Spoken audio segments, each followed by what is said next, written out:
dowladaha Sacuudi Carabiya iyo Jamhuuriyadda Carabta ee Masar ayaa mar kale adkeeyay mowqifkooda ku aadan taageerada buuxda ee ay u hayaan midnimada, madax-bannaanida iyo wadajirka dhuleed ee Jamhuuriyadda Federaalka ah ee Soomaaliya. Taageeradan ayaa timid kadib markii dowladda Federaalka ah ee Soomaaliya ay sameysay dadaalo diblomaasiyadeed. Labada dal ayaa bayaan wadajir ah oo ay soo saareen waxay ku muujiyeen in ay si cad u diidan yihiin wax kasta oo wax u dhimaya midnimada Soomaaliya, iyadoo ku nuxnuxsaday in arrimaha gudaha ee Soomaaliya lagu xalliyo wadahadal, is-ixtiraam iyo hannaan sharci ah. Sacuudiga iyo Masar ayaa tilmaamay in xasiloonida Soomaaliya ay muhiim u tahay amniga guud ee gobolka iyo kan caalamka. Sidoo kale Masar iyo Sacuudiga ayaa waxay sheegeen in ay sii xoojin doonaan iskaashiga ay la leeyihiin dowladda Federaalka ah ee Soomaaliya, gaar ahaan dhinacyada amniga, horumarinta hay'adaha dowladda, la dagaalanka wax loogu yeero argagixisada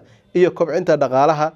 Waxayna hoosta ka xariiqeen doorkooda ku aadan taageerida dadaalada nabadda iyo dib u dhiska dalka. Ugu dambeyn, dowladda Federaalka ah ee Soomaaliya ayaa soo dhaweysay taageerada Sacuudiga iyo Masar, iyadoo ku tilmaantay mid muujinaysa xiriirka qotada dheer iyo garab istaagga walaaltinimo ee dalalka Carabta, taas oo gacan ka geysanaysa ilaalinta midnimada iyo mustaqbalka siyaasadeed ee Jamhuuriyadda Federaalka ah ee Soomaaliya.